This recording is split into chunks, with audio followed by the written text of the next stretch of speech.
Hello there. I am so glad that you are here with me tonight because this is going to be fun. I I tell y'all all the time about the guy in East Alabama that was walking out of the woods with a camera on his shoulder, and I saw a juvenile Bigfoot get up from beside a tree where it had been faking as a bush as Jonathan was walking out, and Jonathan didn't know it had happened. So it was so cool to me, and he is who gave me my first look, real honest to God look at a Bigfoot. So there's that. And the fact that my light just went out. But he is so cool. He is Alabama Paranormal and Bigfoot, but he has also moved over to his spiritual side. And one of the things that took me by surprise, it should not have. I'm trying to get the actual name so I don't mess this up. But when he decided to do this man has never done anything in halves. Okay, we are we're very much alike in those ways, and our interest in all the weird stuff is fun. So anyway, I'm going to quit talking now, and I'm going to bring you Jonathon Odom. Thank you. Hello. Hey, girl, how are you tonight? I am doing well. We got our thunderstorms through. They're probably heading to you, but you're welcome. Hey, you need to start looking at thunderstorm maps of your area and then Yeah. look at high concentrations of strikes. I figured out some patterns that I got to share with you with Bigfoot and oddness, and you need to start using that. It's very interesting to look at areas and then time it with sightings and then see lightning strikes over certain areas. You're talking about storms, Yeah. and that's the data is so awesome now that you can do that. Yeah. That is. I mean, I have an app on my phone that shows me all the lightning strikes Yeah. because I have tall trees and dogs that won't come in. So I like to know where they are before I let them out. Yeah. So, Exactly. it's really cool. What do you find with that? Well, we had a couple of years ago. We had a Bigfoot meetup in Hollands. We had a bunch of people show up, and every year we'd have this old man that he would come and he'd pull in, and we had all this food, and we would just say, "Come on." And he got to where he'd know me and he'd recognize me from the Bigfoot stuff. 281 videos, 30 minutes long. People recognize you when you're out in the woods. And Yes. I said, "Have you ever seen Bigfoot?" He asked at first, "Oh, what are y'all doing?" I said, "Well, we're hunting for Bigfoot." He's like, "Really?" I said, "Well, come sit down." So he comes and gets some coffee and we're talking. And I said, "Well, you ever seen anything strange around here?" And he looks at me and he said, "You mean like Bigfoot?" I'm like, "No." "Well, yeah." And he said, "No, but there's a lot of weird lightning patterns around here. You should look it up." And I'm like, "Hold on a second." I Well, said, how do you know this? He says, I look it up on the weather data. And if you look at it, Mr. Odom, you'll see that's the one weird part of the Hollands area. And I was like, holy shit. So then I started comparing sighting reports of all the ones I've got with lightning data. And it's makes you wonder about a lot of things, you know? well, I know of a location. I was invited to go to it this year and I wasn't able to. Um, where there is a very anomalous area. Mm-hmm. And I'm pretty sure whether you've talked to anybody about it or not, with all of your traipsing around, you've probably been to it at least inadvertently. Is it in, there is one that you don't know that I'm chasing that me and my wife have been told about because I've learned to read LIDAR. So I can read terrain very easily now. And it is close to a snake effigy in the woods. And it's a 10-foot tall minion, Menier, which is like the stones in the UK, but there's Yes. a lot in the southeast. Did I send you that picture? I don't know.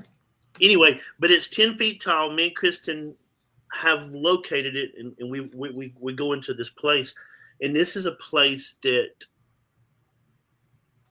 we went camping to this place, and across the ridge, this pinnacle of rock caught my eye. And for years, I'm like, what? Why is this rock catching my eye? And then I was playing around with Google and found somebody had marked it, and it's actually, I don't know how old it is, but it's almost like a temple complex. So when we go there, we will be we will be very complimentary. We won't be intrusive because Right. it's not on any kind of ley lines or anything like that. But there's a lot of weird stuff out there in the woods that people, I don't know. I think sometimes in the woods, if you really believe in little people and you really believe in witchcraft and you really believe in the supernatural, I think there's things in the woods that you walk by them and it's almost like the Bigfoot that you saw. They camouflage, and it's just very Yes. easy to do because this is such a fast-paced world we live in. Nobody stops and looks in 3 square meters and see exactly what's happening in the world. You know? That's actually a great point. One of the things that truly always blows me away is that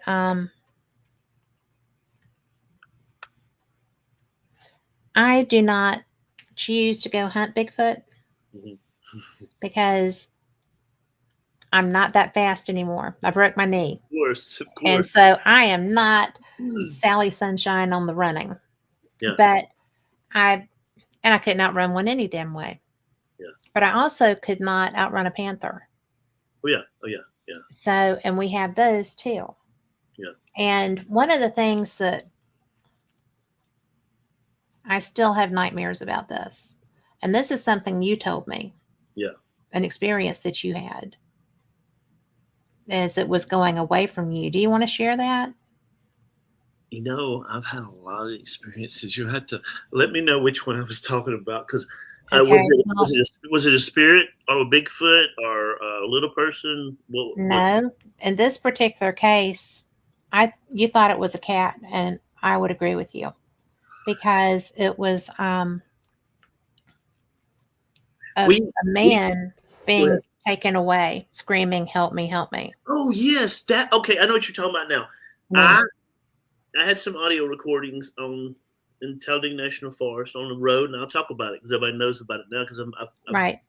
it's 5:29, and it was a recording of somebody out in the woods, and I don't know if it was a man or not, but I turned the footage over all the audio to the service because in that same area that year, I had found several torn campsites, and it sounded like it was, but and I don't think it was anything like a cougar or anything.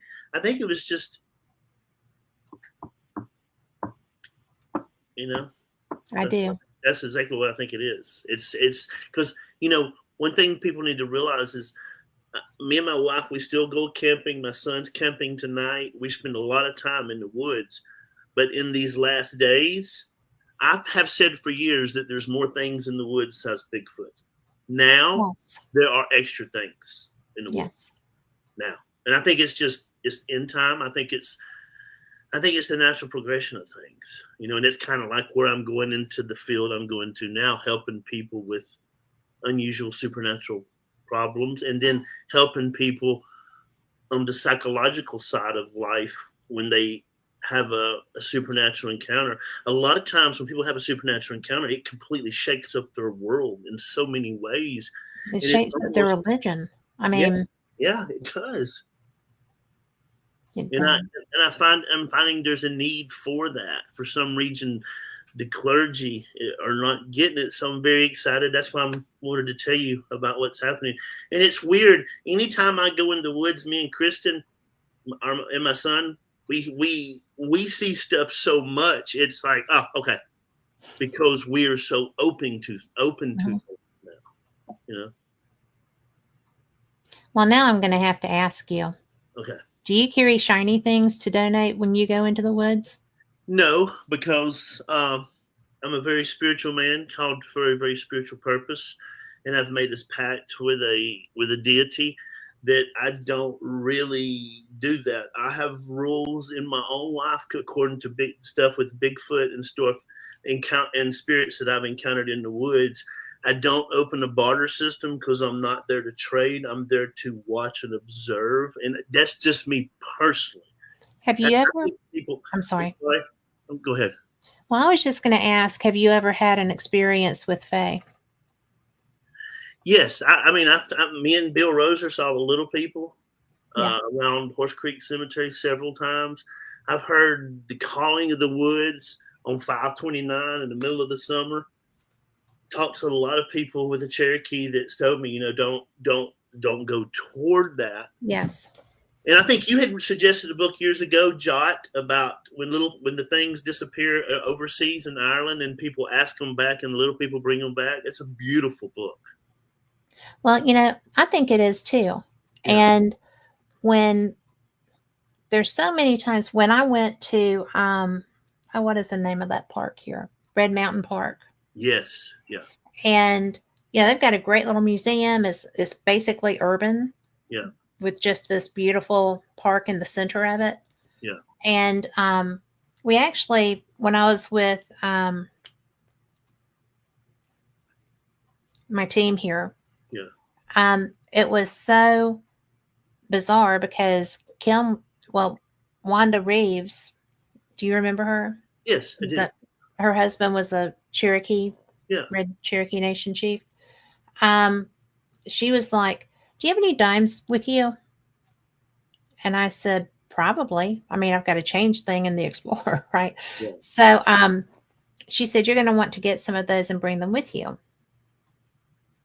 I said, "Okay." Yeah. So I did. And hey, Raymond and Lori. But it was so interesting because I set them down, but I would sit them under leaves. Yeah. Yeah. Or whatever, because I wanted to know, because nobody was going to see them, and there were going to be people walking in behind us because we were doing a public experience. So, yeah, it was interesting because none of them were there when we came out. Yeah. Yeah. Well, and I growing up and coming to terms with finally my spiritual gifts now in this later part of my life, I realized that I saw spirits very young before as soon as a lot of my abuse began. And so I've always had a running rule for years not to interact. And it's weird that you say that about the dimes because I find dimes all over that school that I work at. And it's like, okay, I found about $3.07 whatever in cents. And I'm like, Right. and it is weird. And it's weird how sometimes supernatural occurrences will happen in places with lots of energy, and most people just go right over them. Yes. I think it's cool that you do, and so that's me personally, but I'm crazy sometimes. So We are crazy sometimes, but it's really interesting because, and I'll tell you, when we go to Cherokee, I'm wandering because David plays poker. Yeah. Right. So I am a cat on the loose, right? And so usually it's like around Thanksgiving and for one of those tournaments and everything's closed. And I will not go into the woods even there by myself because, and they have a theater. Yeah. Up. Yeah, it'll come to me in a minute. I'll have to look it up. Something of the Hills. Yes. Smoke on the Hills or something. I'm going to look that up while we're talking. But something on the hills. Smoke on these hills. I think that's who knows. But that to me every time I go up there, I love it. I love every time I go. I love the woods there. But a lot of times too, unto these hills. Yes, unto these hills. But a lot of times too, me and Kristen talk about this a lot. It's almost like a couple 100-year sadness. Well, it is. I mean, because I had people that went to Arkansas before the Trail of Tears. Yeah. But I had relatives who walked it. Yeah. And it's one of my good friends lives on the Trail of Tears up outside of Mentone. Yeah. And I did not. I drove to her house one day from Birmingham, and her tree in her front yard has all this stuff growing in it. Yeah. from, there's shackles, and Yeah. there's a bicycle that's embedded in the tree. There's, you know, Yeah. it's a weird tree. Yeah. And, when I first went and I was looking at this stuff, I was tripping out Yeah. because I didn't know it was the Trail of Tears. Yeah. I hadn't even gotten to her house yet. Yeah. But there's so much involved with what we're talking about. You know, every person that I personally know who has worked at Unto These Hills have experienced little people, Yeah. Yeah. because I have not there. And that's where my heritage is. So, that's where my people left from. Right. Where our family hunting camp is, it's in Bibb County, close to Aliceville, and a lot of the cemeteries around there. Me and Kristen go to it, and we love old cemeteries like you guys probably do. And we got to talking to this guy, so he's like, "Oh yeah, sure, come. Well, whenever on my land, you can come over to the cemetery and we look." And we got to talking to him, and he told us that the area that we were close to is a lot of swamps. The swamp is very beautiful when you're in it. He said it was like a boundary area between the Cherokee and the creeks, and I didn't know if he really meant it or not. But I've got a lot of weird shit on thermal down there that I can't explain, and it's just it's an odd, beautiful area through the where Tuscaloosa, where the river comes through and through Mm-hmm. Aliceville, and it's just I don't know. I think certain they're almost the Bible, certain religious texts talk about dominions, powers, principalities, and Yeah.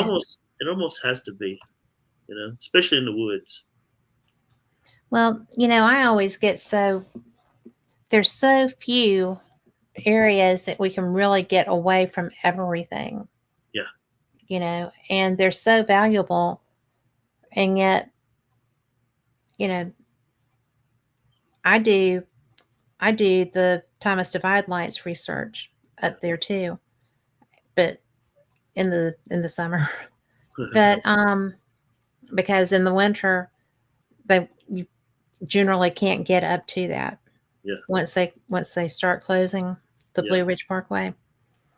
But it's really something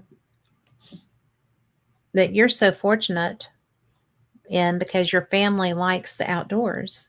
oh yeah, very lucky. And my husband grew up on the Black Warrior River down in Holt. Yeah, So he has had enough of the great outdoors. yeah, He's all about the great indoors and creature comforts and yeah, stuff like. Well, and he married, a passenger princess, so it's just kind of a. I'm not really, because I go on my own and I do great, but he exactly. considers me that, Yeah, and I'm just like, oh yeah, you just drive. I'll exactly. look. Did he have any Bigfoot experiences growing up on the Black Warrior River? He had to have something happen. Well, I'm sure that there was something, because he was hunting by himself way before he should have been. Yeah, And he doesn't do it anymore. He just did it then. And I don't know that he actively sought things to eat. He was just started with a BB gun, moved up to a rifle. But, you know, his sister was already in college by the time he got to school. yeah, So it was just him and his mom, and he'd just go off and do everything. yeah, And I'm sure he probably did. I've never, ever asked, because I feel like with what I do, and he knows what I do, obviously. I mean, I'm in here for 2 hours a night for yeah, 2 nights a week, right? absolutely. And he helps me with my research. He's really fascinated in some of the ancient alien theories, and he helps me if I'm trying to do a paranormal investigation where I need to triangulate microphones and stuff like that. He'll help with that. And but he doesn't go and investigate with me as a rule. He'll go to a battlefield with me somewhere, Yeah. but he doesn't. Does he ever pick up stuff? Yeah, he won't tell you much, Yeah. but And well, that's one of the most fascinating things of me choosing helpers instead of being a preacher is I can work with any kind of people. And yes, this is the cool part of the gift is coming upon people that are gifted that yeah, have been expunged from the church because they have natural gift given by God. And that's So and that's wrong. really fun to help people to launch. That's why I asked that question about it. So I was like, Well, oh, yeah, you know, and that is so tragic. And I know why you do what you do. what's tragic? What's That tragic? people are that people who are supposed to be the most inclusive Mm-hmm. because they're told to love everybody Yeah, and they're not told to love the people that you don't think are weird. yeah, They're just told everybody as I have loved you. yeah. Well, no, they don't, because the minute that you're the least bit different, your butt's out of there. Well, one of the first miracles Jesus did was not in the synagogue; it was at a Yep. wedding party. And then a second miracle he did when he transformed the lady at the well, it was third shift where the crack hoes and the pimps and the thieves and the robbers and the murderers and everybody else are coming off the ship just to go to bed sleep during the day, and he's ministering to them. Yeah. So yeah, and I would not even be afraid to say I'm a reformer because that's some of it. Me and Kristen are encountered so many situations where the supernatural is supposed to be evident in the church, but it's got entangled in certain things, and the people in the leadership and don't know what to do anymore. And I'm like, hold on a second. But I also know that it creates a niche for what I'm fixing to go do in my life, my true calling. Yeah. And having found that calling, and we're kind of late in life. You're younger than I am. And it's just trust me on that. But seriously. But it's so interesting to me because you've been spiritual in your interaction with your loves, your family, and you're traipsing everywhere. And Yeah, you were the first Bigfoot person that I knew personally. yeah, And I watched your videos so much, and then we've talked yeah, before of course, yeah, and we're friends. And it's just really, it's so cool to me that you have taken the path that you're moving on now. Because, yeah, when you were talking to me about New Orleans, yeah. Oh, yeah, yeah. that was cool. It was cool as shit. The experience, you know. But you have to realize that the times that you met me before was when I was in my true monster form of a person that was making terrible decisions in his life, hurting everybody he knew. My father passed away. I didn't go to his funeral. There was a lot of reasons, just crazy stuff that I overcome, and I got to the point there that I hated myself, yet I knew I had run from the supernatural my whole life. And then once I submitted, it was almost like quantum speed. Yeah. I mean, I'm talking about, and Kristen will tell you, it's like slow down, but it's something that I also have pursued. And with going into counseling just men, I've had to drink every part of bile and awfulness that was my life, the reason I was created, and get deep spiritual insight, not only into my life, but why I've seen spirits, why I was scared of them, and making peace. And yeah, my friend, you have no clue what a crazy ride and an amazing ride. And it's not over yet. And that's the most beautiful Part thing. of this is just starting. Yeah. Oh, yeah. I Definitely. mean, Definitely. truly. Yeah. And it's, I've worked the last 2.5 years in not really an inner city school, but close enough inner city that it's dangerous. And I've seen so many lessons of humanity, yet seen, I told you how many crazy stuff I've seen in this little junior high school. And it's like, but in the terms of all of that, I've truly become a helper. The last 4 years, me and Kristen's did lots of cases, and we were called to do it. So we're doing it for free. So I finished my counseling degree, so I can do what I'm supposed to do, but also do pro bono. Pro bono is very important to me because there's a lot of people out there that need it that don't get it. Yes. Well, and that's true, and as well as I do that a lot of times the people that call us, um, for paranormal things, right? Oh yeah. Um, as a rule, I won't go on a residential anymore Yeah. Yeah. because the team that I was with kept sending me these people and wanting me to go and visit with them, and they wouldn't go with Right. me. Right. And I'm like, I appreciate that. And I do have, you know, gifts that are suited to this occasion. But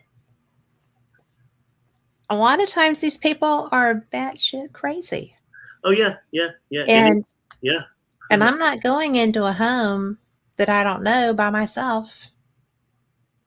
And, you know, I did an investigation with some people that, we just kind of came together as a group. Yeah. And we went into this home and cleansed it because that's all it needed. There wasn't anything nutty, nothing dangerous. I mean, it was just, it had some, wonky energy. So we cleansed it. Yeah. And I found out that a group of people also from this area, and some of them, went and did an exorcism on a 6-year-old little girl Yeah. in that house Yeah. because they told the people that there were demons there Yeah. after we had cleansed the home. Yeah. And I'm like, so we weren't dramatic enough. You needed to have Yeah. this. And, I'm sorry. If you're running around calling yourself an exorcist and you're not church trained, Oh yeah. you're not going to win. Yeah. I Well, mean, and kill, seek, and destroy is serious. yeah, and I get a lot of calls for a lot of things, and I want to say something. I want to preface it by saying that I have to be very humble with what I do because of course it will destroy you very easily. Yes, it will. And a lot of times, I just talk to a person maybe 15 minutes. That's usually all I need, and it's crazy. These paranormal investigators are like these big fat preachers that want to save the world, but they can't push back from the table. They And I can't know I'm save being very themselves. hard, and I know I'm being they're wannabe, but there's been 5 people, probably about 5 people in the last 2 years that have contacted me out of nowhere, and they're like, "We want to talk to you all the time," and I'm like, "Oh, what?" And then they would give me the calling card. This is what we, and I'm like, okay, whatever. But so yes, it's right. And so what I've did is this: I've learned to take my discernment on a super level and get it before. There's a case in Alabama. There's actually 4 cases in Alabama that keeps popping up with haunted gas stations, and a lot of times we'll call, we'll pray, and it'll stop, and it'll begin back up. And I think a lot of this stuff, I think a lot about spirits a lot because I drive through a neighborhood to get to my school, and I wonder, is this house haunted? Which house is this? And the SROs will tell me where murders happen, and I'll drive by them, and I don't know. Some of it's hard to predict. Some of it, I don't know, but there's a lot of crazies in it, a ton. Well, I just could not. I just could not hold with doing that to a child without having had analysis. Well, and it's absolutely that's where there.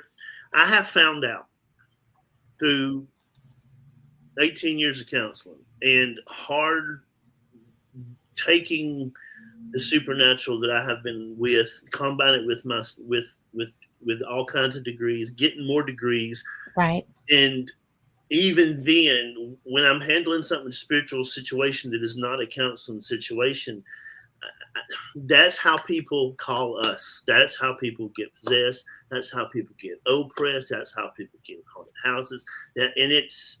But I think it's the general age we live in. It's an age of discovery. There's an age of enlightenment that is just beginning where we're at, especially like we talked about before with the age of discovery around the corner. There's all kinds of crazy stuff happening.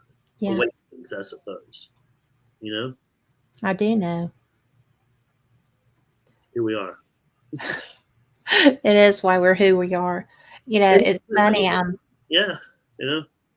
I was I was just guesting on a show the other day just to say happy birth. Thought it was just to say happy birthday to my friend, and wound up speaking and hearing from a lot of different people after that show, and because so many people were calling in and sending recordings and stuff, and I saw people come through that I hadn't seen in 10 years. Right, Yeah. most of them 5, but a few were 10 since I started doing shows and stuff. But it was so weird because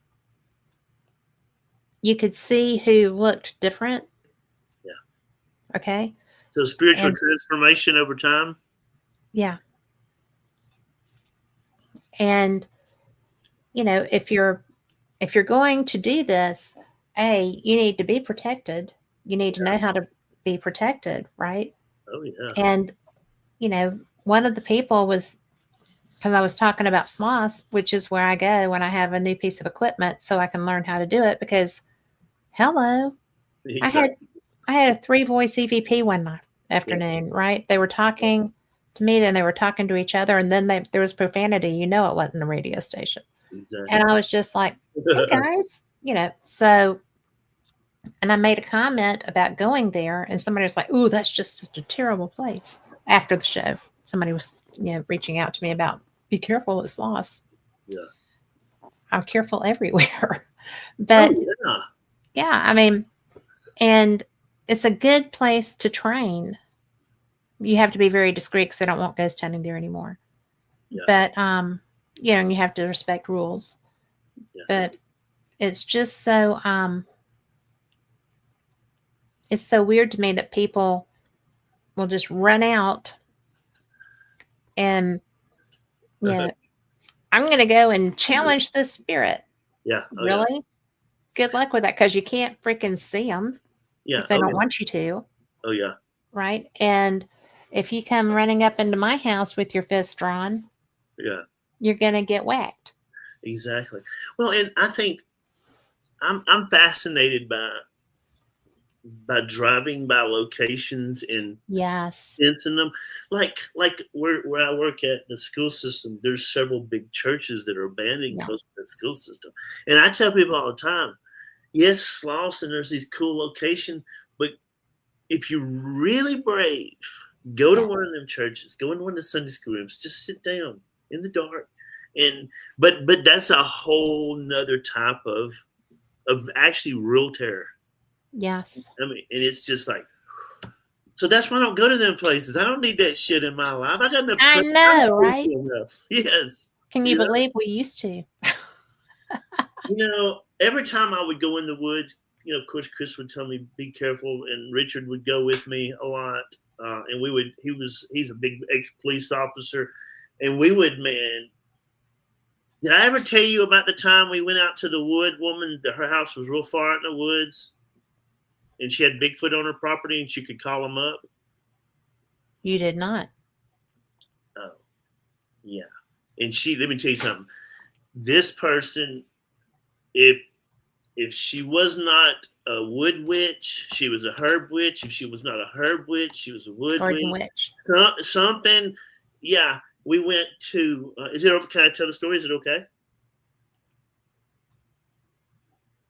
Say that again. Can I tell the story about it? I don't care. Okay, good deal. Okay, good. So we went to this place, and Richard with me. He's real big, and we went to this lady's house, and I think it was in November sometime, and she told us she had Bigfoot on her property. And I asked some other Bigfoot researchers that we have been working a case 10 miles from her, and so it may be related. So we went to this property. And we got there, and it was raining, and we had our gear on, had the thermal underneath, and we get there, and she says, well, me and my husband, we'll be down there in a minute. Let me give you the keys, and we'll come down there with you guys and hang out. So she said, before you go, let me call up the Bigfoot for you. And I was like, and Richard, I could see Richard in the dark. He was like, and I was like, okay. I said, well, it would be handy. We don't have to go traipsing down there. If you can get them come right up, we can go right down there and we can get them on thermal. And she says, well, hold on. And she says she did something. She said she whispered something, and you could hear a Bigfoot off in the distance, and then you could hear one over here, and then you heard one from the pine thicket. And me and Richard look at each other, and we're like, and she says, watch this. And she said something else, and the dog started barking around the neighborhood. And we're like, we're totally dialed in now. We're like, oh, and Richard's looking at me, and he kicks me, and I'm like, man, what's up with this? And he's like, and she says, well, I'm going to send y'all down there. I don't want y'all to be bothered by them. And she says, shut up. And all the dogs go quiet, and then the Bigfoot trails off. And we're like, leave me. And so we get the key, and Richard, we get in the truck, and I tell Richard, well, just walk side the truck, and I'll pull a bird. He said, no, I'm getting in the truck with you. So we got down there, and they had this beautiful property with a lake, and they would baptize people down there. And so we get down there, and so Miss I almost said her name. She pulled up with her husband, and they got out, and it's like a baptismal area, and we're talking. And Richard goes, Jonathon, and he turns, and he hands me the thermal, and there's a creature that's looking. He goes like this, and he comes, and then Richard's like falls to the ground with his head hurt, and we had to leave the property, but we had a great thermal. And once I got him off the property, that headache left. And he told me, he says, when I was while you were looking at the thermal, I looked at her, and there was a flash of light, and I couldn't see anything. And so we went back several times, got some good footage, but we just couldn't deal with the stuff that would try to come home, the stuff that was right. Yeah. She was very sweet, very, very sweet soul. There was just a connection with her in the woods. I don't know, and we didn't feel threatened. It was just, and he kept seeing that white light, and so was the light creating the headaches? I don't know. To this day, I don't know, because you can see on the thermals. I have so much thermal footage. You can see us sweeping around. There's the lady. There's her husband, and then he looks at me, and then he turns and looks, and he hands me and then I turn around and look, and then he's on the ground. Yeah, it was crazy, but that's terrible though. And it was but we went to a lot of different places, and that never repeated itself. And we worked all around that property because I could figure out that on the National Forest side, I can get within a mile of her property, and I knew that Bigfoot would cross that property to get to her property. So then I triangulated it and had it pretty much dead to rights. Well, don't you find it interesting? Because you've been in the woods enough to know this, and out when it was old 280. Going over Double Oak Mountain. I didn't get my battery from my Mac. Keep on talking. Sure, you do that. Okay. It's right here. I'm going to talk amongst ourselves. While he does that, I'm going to look at my light. There we go. Because we're up plugging in quickly. I am having a terrible time trying to light my light. Hey, will you show me where you plug your stuff in? There we go. Perfect. Play-Doh stuff? You got Play-Doh? There we go. I'm still trying to make my lights work. I figure while you're there we go. Is that better? I think that's better. Okay. I don't get no power. So I don't know why it went away. Did you just drop off? Look, it's not showing green as it comes out. It's not showing what? I'm almost my Mac. I've almost got it. I'm fine. So I'm getting it plugged in, so it'll show it's charging up. Okay. Okay, I am going to do this. Okay, I'm good now. Thank you, KK. Yeah. Okay, have that drink right there. Yeah. All right, we're back. I am. Yeah, I forgot to plug it in. I got so enthused about talking. I was having a little bit of trouble with.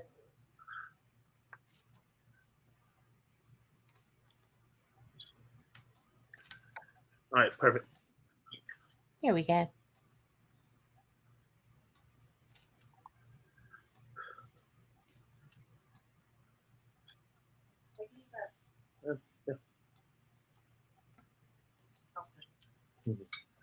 Back to it.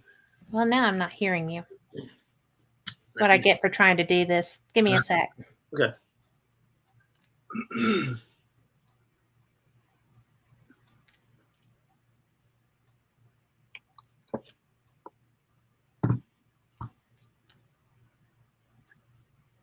You know what?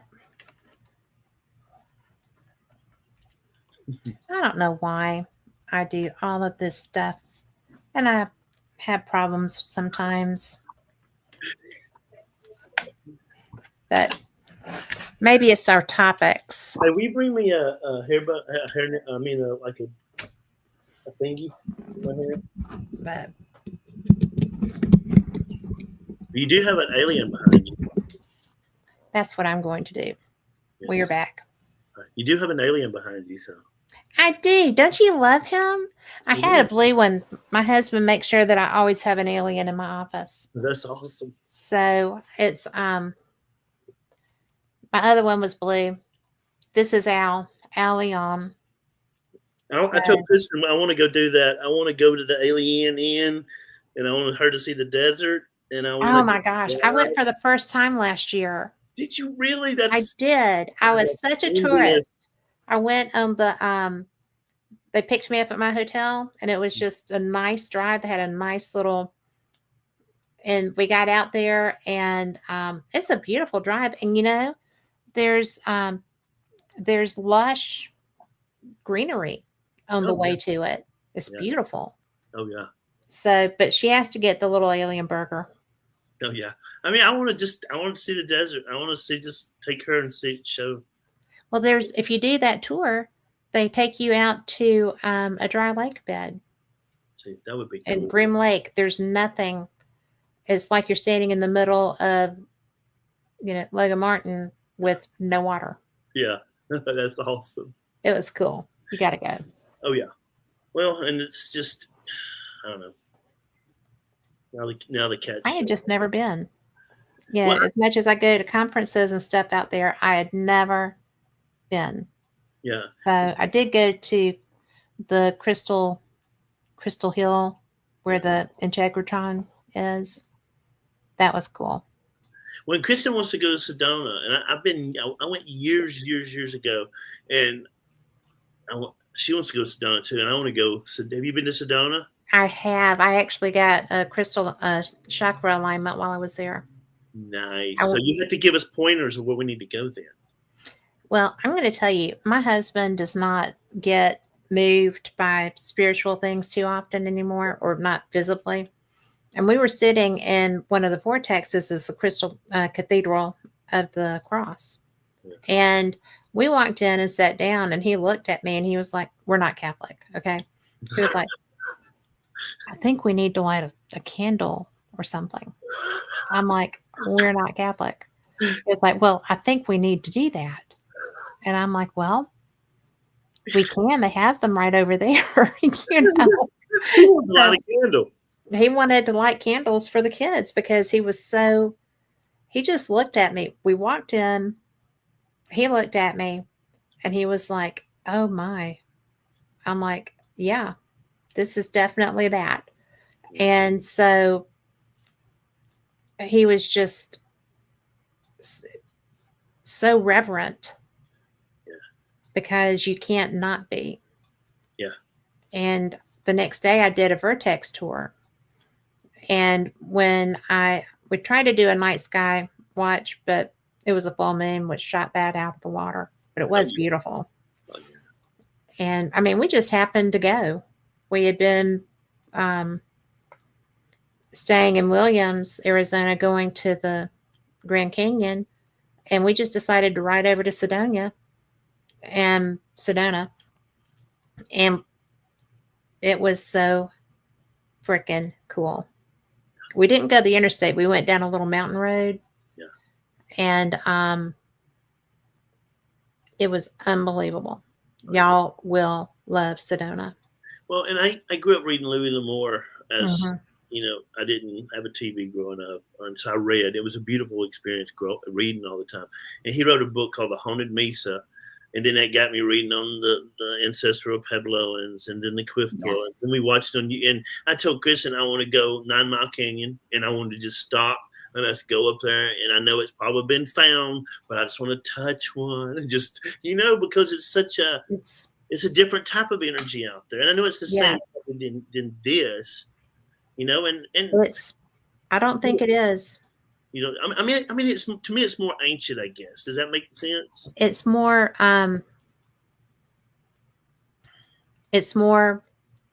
yeah, I just use this word, but it's true. It's reverent. Yes. I mean, just the ground is reverent. And they have all the little touristy, kitschy kind of things. Yes. Lots of turquoise, lots of dream catchers, stuff, very catering to their crowds. But if you are, even when you're in that little, and it's a teeny, teeny, tiny downtown area. Yeah. But, you can take a vortex tour.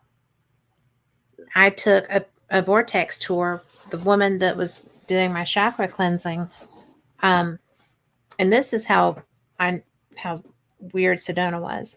I tried to schedule one, and we were only going to be there for one night. And the lady called me back and said the woman who I have scheduled to go with me would like you to come with us if you still want to go. Oh, wow. And she was from England, the lady was. And she was in a tough part of life. Her husband had just left her. Yeah. And so she was trying to find peace. Right. And we had the best time. And the stuff that you were talking about, what I am this morning. Right. This lady was getting out of the car. She got out first. And she looked at me and she was like, I'm so honored that you were part of this with me today. That's awesome. And I'm like, well, thanks. I just thought we were having a great time. Yeah. And she told me about why she was there. And I was like, oh, well, I hope that did that. I mean, I hope that you did everything that you wanted here. And she said, well, I did. I'm still going to be here for a couple of days, but this was so the way this was supposed to go. Right. And I said, well, thank you, but I'm not that, Yeah.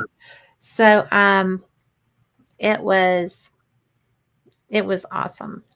Well, and a couple of weeks ago, we stayed up there close to Mentone on Gulf Tatum Road, close to Cloudland Canyon State Park. Yes. And we stayed at this place, and we were on top of this mountain, and it was the most beautiful thing. I told Kristen, I said, I'm going to do me a Bigfoot yell. And we yelled, and I have never been anywhere in the United States of the world where the sound was deadened. And me and Chris was like, do it again. I did it again. And it was like, but I also felt a weird reverence to the supernatural in that area. And so it's weird. I think the most fascinating with energy vortex is probably the ancient America on the eastern side with the snake effigies and what's being discovered with LIDAR. Yes. I mean, it's there's definitely a connection. And I love helping people with leading up to becoming the counselor for just men. But I love seeing people that have spiritual gifts and helping them develop it through just object lessons, like little tiny things. Working at that intermediate school, I find so much weird stuff. Like the other day, I had this crazy spiritual problem when I was working and I couldn't figure it out. And I found a little red magnifying glass without a lens. And I was like, and I got it. And it's really crazy that with helping men counseling on the psychological side of a spiritual experience, that there is a need. And that's kind of, I've wanted to transform and I love the woods, but I also love helping people. And I'll always be a child of the woods. Always. You will. And she will too, and our kids. And this is where this is what I've been training my whole life to do. Is when I had told you about with helpers and counseling, and it's odd. You're seeing this too. There's a big need for supernatural counseling that's not necessarily religion or religious, but it's Well, it's because religion is letting people down yes, because they're running from that. yeah, And when you're raised in faith, then you look for that, and it's you have to find a way to get through things. One of the things that with COVID especially that went by the way was mental health care, oh yeah, emotional health care. yeah, And if you were an abused person, you were trapped with your abuser because you couldn't leave. You weren't supposed to, you couldn't go to school, couldn't go to church, couldn't go to the grocer without being in a hazmat suit, right? oh yeah, well, And oh yeah.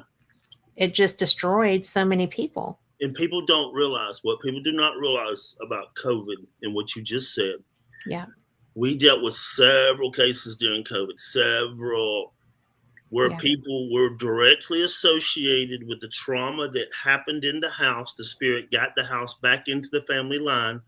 And then during COVID, the bad energy sit exactly like you said, Katie, and it sit and it metastasized like a sickness. And all of a sudden, it manifests as in paranormal activity, paraplegic activity, kids acting crazy, people fighting, and it's the Yeah. psychological symptoms that we're dealing with now. Healers, Yeah. helpers, we are. You're 100% right. Well, I mean, that was always going to be a result from that. Yeah. Which is just ridiculous. I have all kinds of opinions about that, but it's just so crazy. Do you know? I'm going to just tell you this because you'll appreciate the irony of this. I got my first vaccine. I waited and waited and waited. I got a J&J. Fine with a J&J. Do you know that I could go to Scotland without a booster? I could not come home without a booster. So how did you come home? Did you have to get one over there? Or? No, I had to get one before I left. So Okay. that because I wasn't going to get one there, they weren't giving them. Yeah. We were the only people that stupid. And, and that's right about the time that the border was wide open, right? Oh yeah. I'm like, well, I'll just freaking walk across the border with everybody else. And my husband was like, you're not walking across the border. So, but yeah, to board my flight, I had to have my booster done. And I thought, I'm going to wind up with some dread disease because of you jerks. Wasn't the word I used. But it was just kind of like, people are crazy. And Oh, yeah. it was scary. It was bad. It was horrible if people had stuff. But, there's no way that I wasn't going to Scotland. Yeah. And David insisted that I come home. So I had to do that. And it went so against everything I believed in. Everything I believed in. But I'm so glad that I held out for the J&Js because that Moderna stuff scared me. Yeah. That was some badass stuff. Yeah. Well, and I think one thing I try to do with coming to terms with my fears and helping me in my fears of the supernatural, my fears of coming to terms with is there are rules to it. And then we have these man-made fears that's put on us in this present age that, sometimes people are scared to death and they simply just need to unplug. Watch what people Yes. what you put in your mind, people. Go watch Andy Griffith. Huh? People just need to watch Andy Griffith. I mean, or Bewitched or something that's light and funny and down home. Read. I mean, we have so many books classics. around here. Read classics. Yes. I mean, But this is the world where, and it is an emerging consciousness and openness, and there's all kind of new ideas flying Yeah. around. And so it's exciting to be in this part of life. The cases that we dealt with COVID started the journey with what we did. Because one, a kid actually shot himself, blew the whole bottom part of his face off Oh because my gosh. a spirit told him to do it, and now he's thriving, completely changed his life, has a good light source in his life. And it's like, just don't open them doors, people, because they will. And it's crazy what we began before with a lot of the paranormal investigators.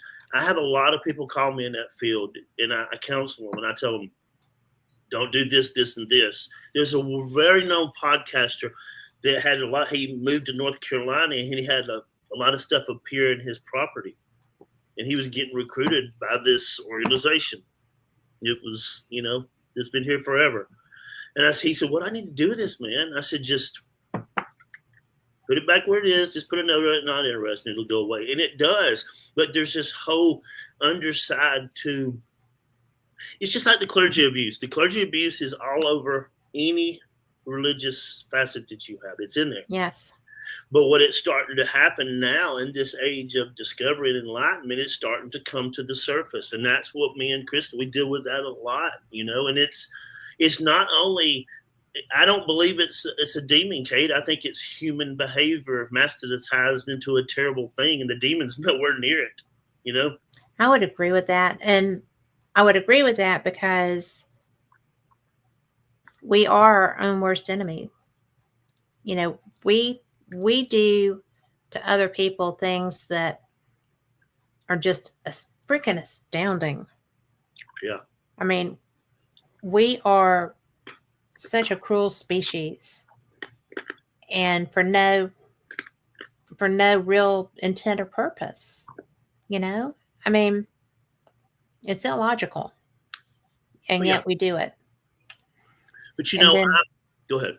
Well, I was just going to say, you said that you were getting a lot of clergy cases, and that too is a sign of our times. Yeah. It's there, and I don't really know. I know that there's almost a time where there's the guys coming home from the 40s to 50s, 60s, 70s, and then 50s, 60s, 70s, and the counter-revolution and all of that happened.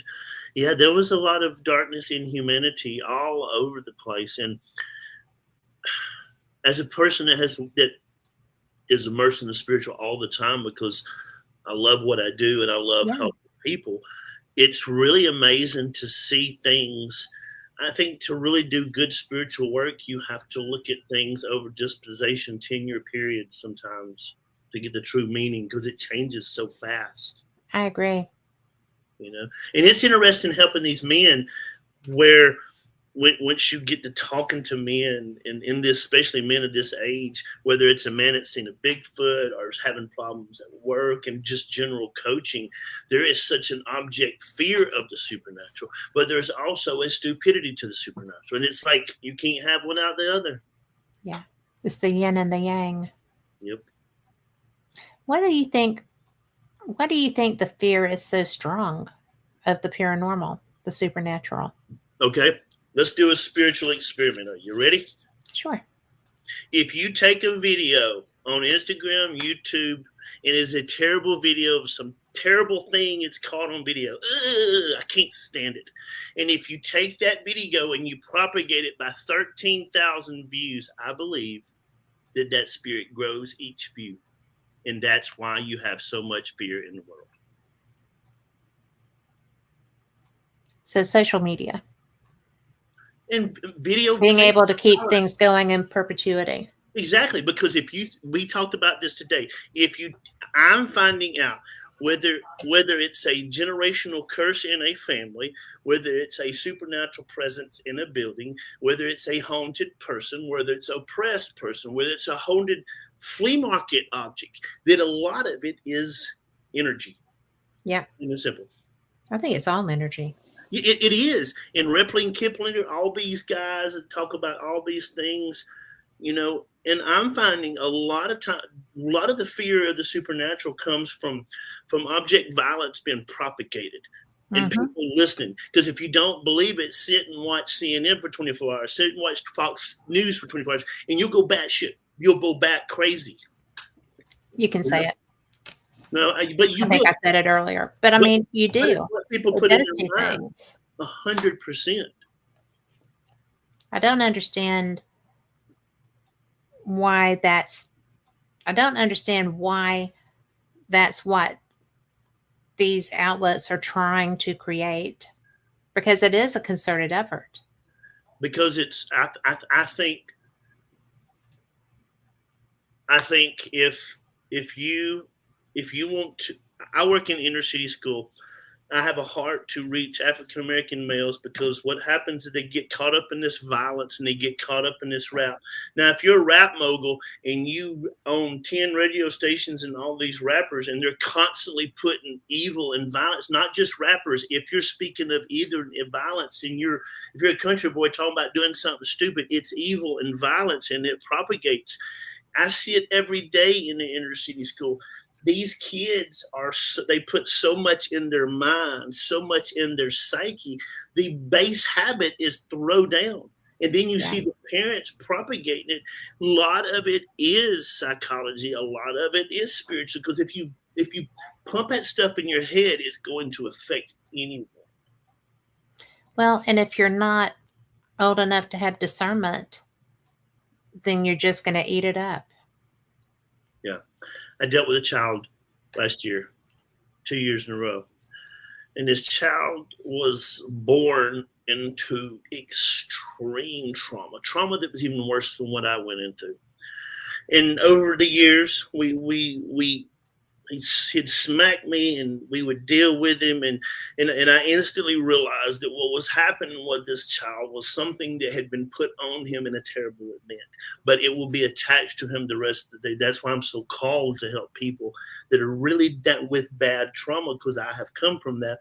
And so I would talk to God about this child, and I would say, God, how can I help this child? And he would say, well, right now, if you were to free this child and he were to be free through the Bible and all the different texts, all kinds of texts, it's very plain that if you free something and you don't make sure it's clean, then it comes back. And so the supernatural told me, he said, you can't free him now because as an 8-year-old child, an extreme traumatic, he is nowhere near where he psychologically needs to be. So years later, we've come to the place now where it may be able to deal with. But some trauma, especially supernatural trauma, when it's very bad, it's maybe 10% savage in them. And I think that's what I'm called, because I've had to deal with it and all. And it's crazy because one bad trauma case creates a lot of bound humans, whether it's a demonic spirit or it's a human spirit. It's I'm always gonna. Sometimes they're not that different. Yeah, and it's I, people say, what scares you in the woods says Bigfoot. Nothing scared me. It's just spirits scare me in the woods, but what scares me most about a lot of the spirit work that I'm doing with the helpers and with counseling men, what is terrifying me the most isn't the scary monster. It's not the booger. It's the normal looking human being that is committing monsters. Yeah. Being a monster. That's terrifying, Well, it is terrifying, and I'm always surprised personally when I see humans who are monsters who are just freaking allowed to do that. I mean, I'm talking children in an environment that there's no escape from. No one helps them because, you know, to me that's horrid. Yeah. And, that's what I was talking about when we were talking about COVID. Yeah. Because abusers and killers and just sadists had locked down victims. Oh yeah. And I think that's where a lot of this angst and this anger and everything that we're seeing as a society now is springing from. Well, and I think too, I think I have this big library of the occult, and I probably shouldn't have the library that I have, but I read a lot of it, and a lot of it I discern, and I come over. Some of it I don't. But what I'm starting to realize is that there is a lot of occult activity going on by people. For instance, I can tell you places in the woods right now that I know they do stupid stuff because there's always stupid stuff happening because they leave things wide open. Right. You don't close it back. But I don't know. And I think there's also a big misconception, huge, just the biggest misconception there is that you can control it. That is a huge misconception. And we both know people who have suffered because they were arrogant enough to think that they were more powerful than the supernatural. Yeah. We're not. Yeah, and me and my wife, we train our mind, we train our body, and we train our soul. Because growing up with my dad's ministry, the stuff that I saw, that the spirit realm, if it does not attack the mind, it will go after the body. If it don't attack the body, it goes after the mind, and it will find an opening if it is a niche. Yeah. And this stuff, a lot of this stuff is not really being taught in churches. It's more prosperity doctrine and other crazy stuff like that. It's not being taught, and now's the time because I'm fascinated. I got through reading that book about what happens when there's disclosure. And it's like, I'm going to sit back and get my popcorn out, and I'm going to watch. That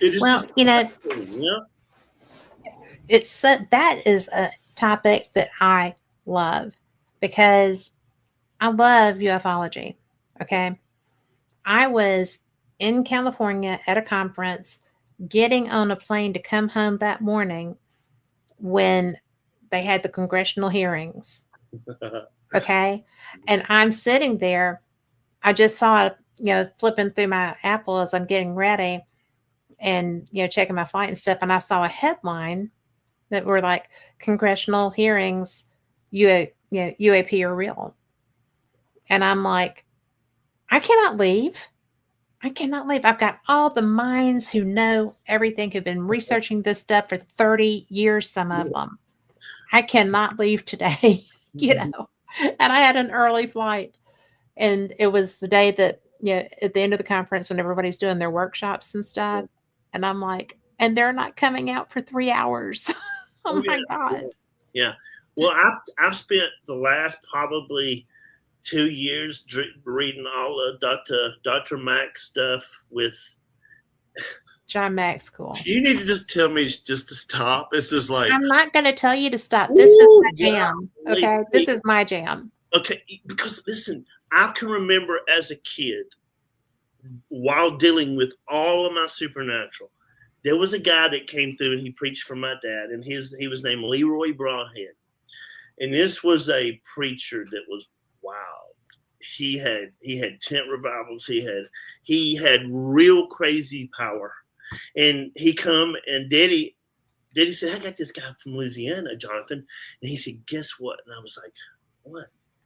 And he said, he saw a UFO in the Louisiana swamp, and he's a preacher. I was like, oh my Lord, you got me now. So I remember he come and he didn't, his wife didn't come, so he stayed at the house, and he told me, he said, God made the UFOs. I've never told anybody this story, by the way. I'm so glad you're telling me. I love this stuff. He said God made the UFOs. And then at the end, before he got done revival, he sit down on Sunday dinner and he told just the story. He was traipsing through he was a Louisiana guy, and he said he drove his boat around this bend and got somewhere and came around the corner, and he said there was a UFO right above and he said, and this was a man of God. This was somebody I would consider a true man of God. He said, my boat stopped, and he said, I looked back and I looked at it and I said, if this is you, Lord Jesus, I need this boat to start. And the boat cranked up, and he drove toward it, and he said, wing, and he would use, I remember he used that sound, and years later, he got killed in a car wreck, and I never got to see him. I've looked for footage of this man, and and so that instantly, because I was about 4 or 5, I was reading in very good, and I instantly bugged Daddy and Mom, take me to the library, and I started just devouring. And then I would lay, when we were in the country, I would lay in the back of Daddy's pickup, and apparently they would let me. And I would just look for UFOs for hours. But a lot of people didn't realize the horror to the story I was getting away from abuse too. That's okay. So and then I talked to my uncle's 5 years ahead of me, love him dearly. And here lately, with a lot of the healing that is going on in my life, I've looked back because I've not been a very good person in my first life, and I'm starting to transfer now. And I asked him one day, I said, was I always like this? He says, yeah, she was always weird. he said, when you were little, you would stare at things, and he gave me a picture, and Krista gets tickled at it. I was like 2 years old, and I come out with my finger like that. So I was supposed to be doing this, and then I remember that part of when I started really dealing with the trauma of all the horrific, crazy stuff that happened to me and my sister, God started showing me where at the same time there was a house my grandmother lived in where a spirit tormented me for months. And now I see it hindsight. So I love meeting kids that are awakening and then showing them how to prepare themselves because I've looked at it from reverse. Does that make sense? Yeah. It does make sense. Yeah. And so I asked my uncle a couple of months ago, I said, so when I would have these night terrors, what was it about? And then he would tell me, and as soon as he'd tell me, I would go pray, and God would show me exactly what I would see. And I realized that from an early age, this is very brave to even admit that, I've always been able to see spirits, and now that's why I feel such a call to help men and to help children, especially children that are either awakened to a gift, fighting their gifts.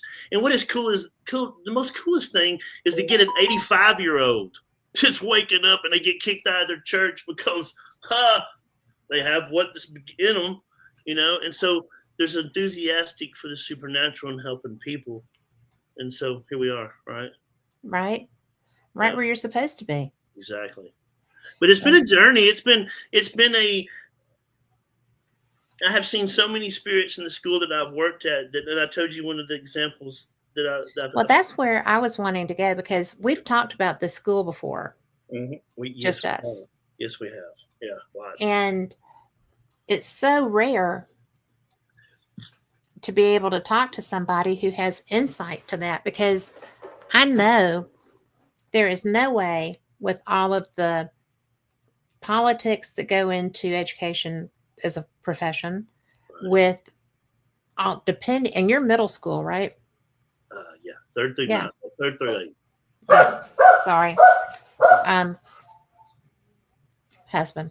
You have no.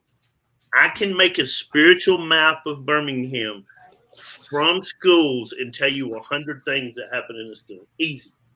Because I built up a network, because we pray over these schools. We're trying to push the tide back a little bit in what we're doing. So I talked to a lady a couple of weeks ago that was one of the deep inner city schools, and she says, Mr. Odom, I'm here, you doing this work? And I said, yes, what kind of encounters are you having? And she's like, well, let me tell you. And I'm like, okay, hold on a second. But I'm realizing, yes, because you have to realize, Kate, that a lot of these, when I'm seeing trauma in kids' eyes that I saw overseas, something's wrong. Yes. And these trauma comes to school, and a lot of times we're loving them at the school. And why I am called to be a helper. I awoke in this school to see that there is a supernatural need to help these children, because a lot of these children go right back to abuse. Yes, they do. And it's horrific. It's horrific. And that energy comes, and there's energy in that school that ain't nice. There's energy at school that constantly does this because it knows who I am. There's energy at school that'll go by me, and I'm like, oh, that's that one I saw the other day. And every time I'll ask God, what am I seeing? And he tells me a simple, crazy fact that I hate.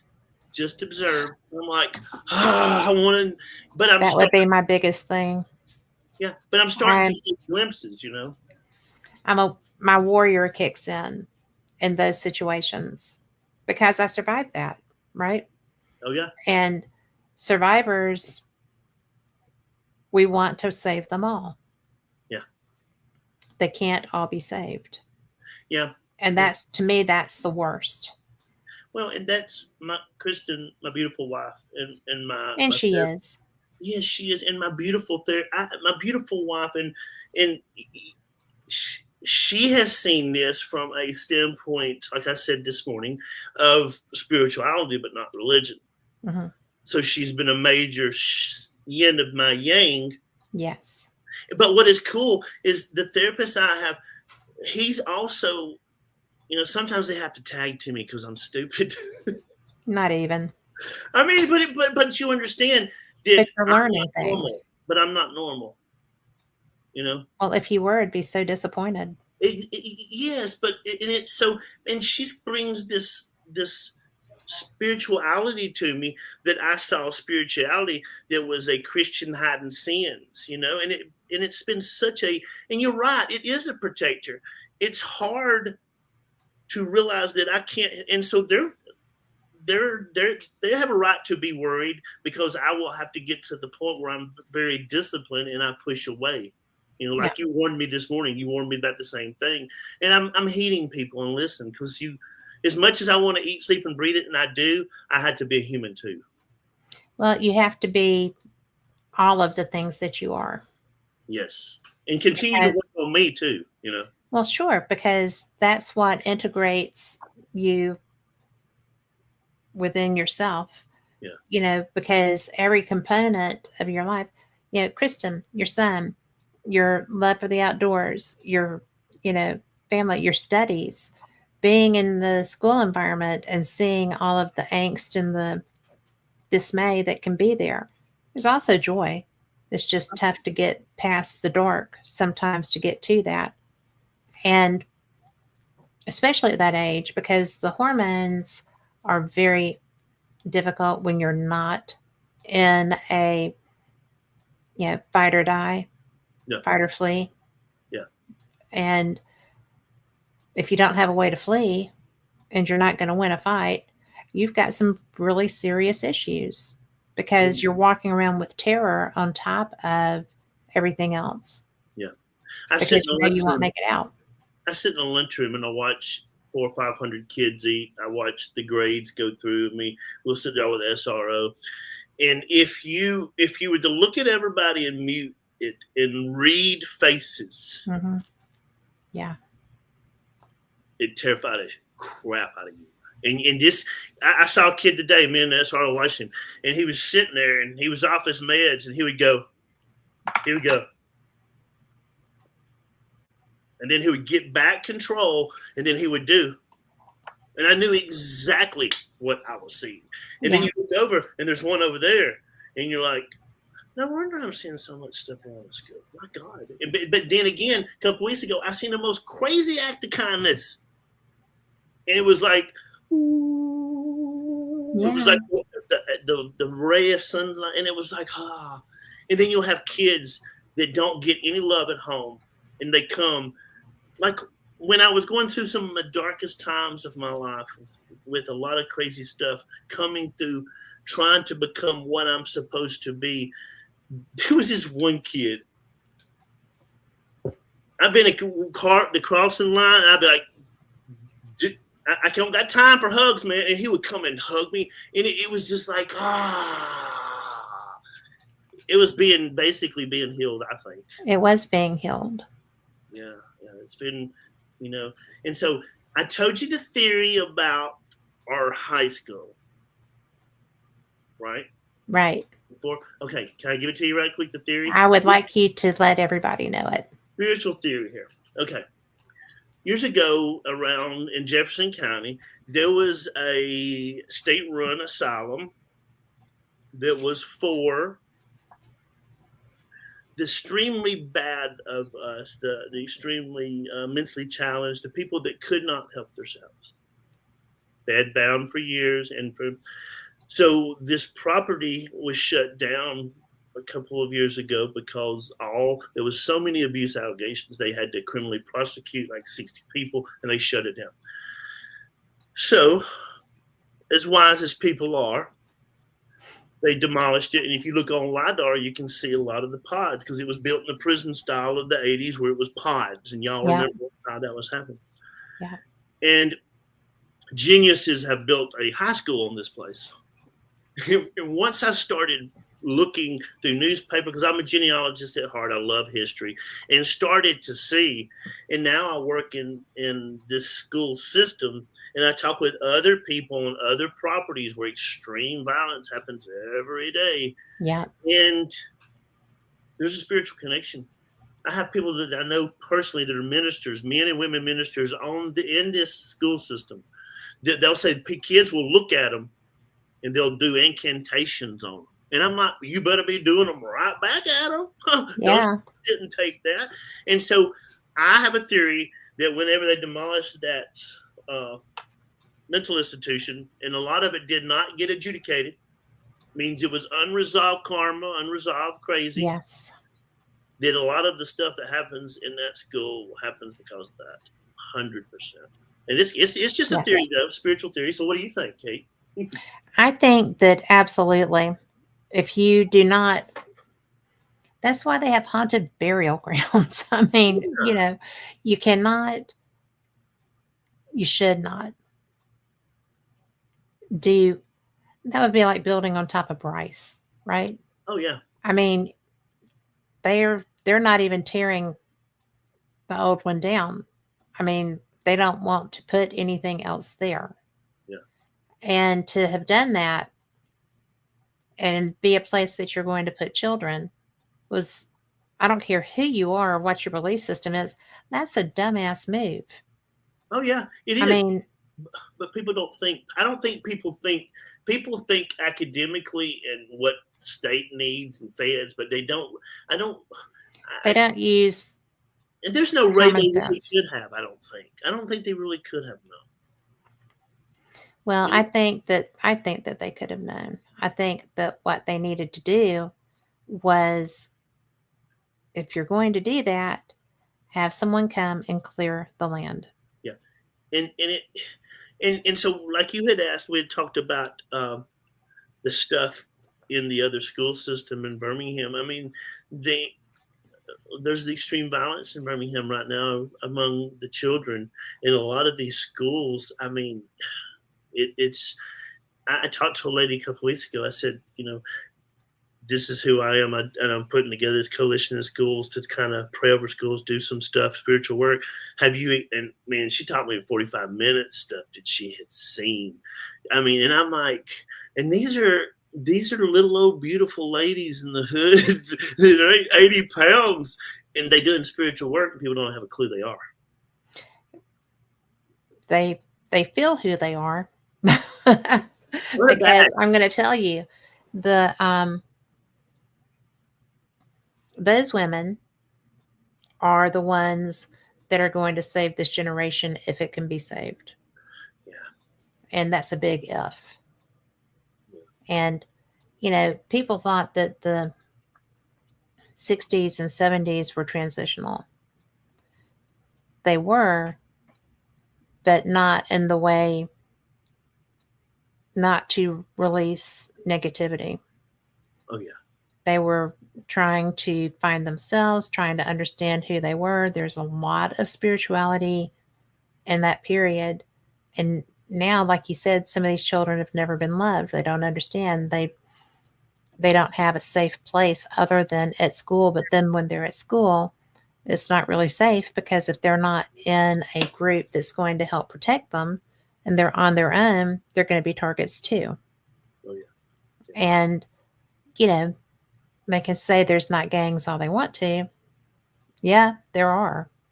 And it's in every school. It doesn't have to be Crips and Bloods. It can be, Delta Zeta and Alpha Sigma Tau. It's sororities, whatever. I think I think in certain school where it's extreme violence, there's a lot of fights, there's a lot of assaults. I think it does leave a spiritual input in the school that Yeah, it does. it becomes, especially with trauma.